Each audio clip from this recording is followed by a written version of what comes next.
Альпгородок Кязи сегодня больше напоминает лагерь для отдыха. Кто-то играет в шахматы, кто-то греется на зимнем солнце. Другие связываются по видеосвязи с родными. А вот из этой палатки доносятся звуки гитары. Александр Жигалов после покоренного маршрута отдыхает и душой, и телом.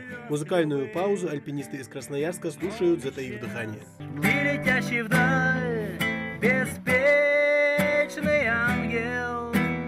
Красноярск на чемпионате представляют аж 3 команды. Все они спустились в лагерь, отдыхают после напряженного старта. Для команды Александра это уже второе восхождение в рамках чемпионата. И несмотря на то, что первое сложилось не так удачно, как планировали, на втором удалось выполнить даже больше нормы.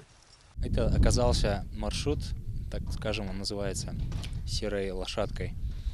То есть никто не знал, за сколько он должен ходиться, а рейтинг у него был довольно высокий. Поэтому после того, как мы прошли это восхождение, на него выстроилась очередь. Теперь каждая команда, которая планирует попасть в призовые места, обязана его пройти. Ну и уже больше половины команд прошли этот маршрут. Эти ребята в Ингушетии не в первый раз. Со стеной знакомы не понаслышке. Приехали лишь накануне чемпионата, поэтому пришлось немного наверстывать по ходу восхождений, делятся альпинисты. Впрочем, самое сложное позади. Очередное свое восхождение в рамках соревнований откладывать в долгий ящик эти ребята не собираются. Маршрут был оценен как категория 6А, но в реале, когда полезли, гораздо проще оказался. Ну, достаточно приятный, очень много лазовых приятных участков. Маршрут понравился. Все силы сейчас не последнее, на крайнее восхождение. На крайнее восхождение. Вот. А потом будем просто уже отдыхать и смотреть, как все будет развиваться. А вот и еще одни претенденты на золото чемпионата. Санкт-Петербург под руководством опытнейшей Татьяны Тимошенко. Команда также прошла свои маршруты. К слову, северную столицу здесь представляют 2 команды. И обе призеры прошлогоднего чемпионата. В этом году ребята надеются на здоровую конкуренцию и хорошую погоду. Впрочем, ясного солнца желают и своим соперникам.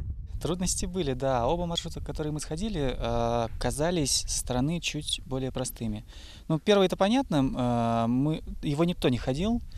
Поэтому там ожидаемые были сложности. А на втором описании, по которому мы шли, там немножко преуменьшена сложность некоторых участков.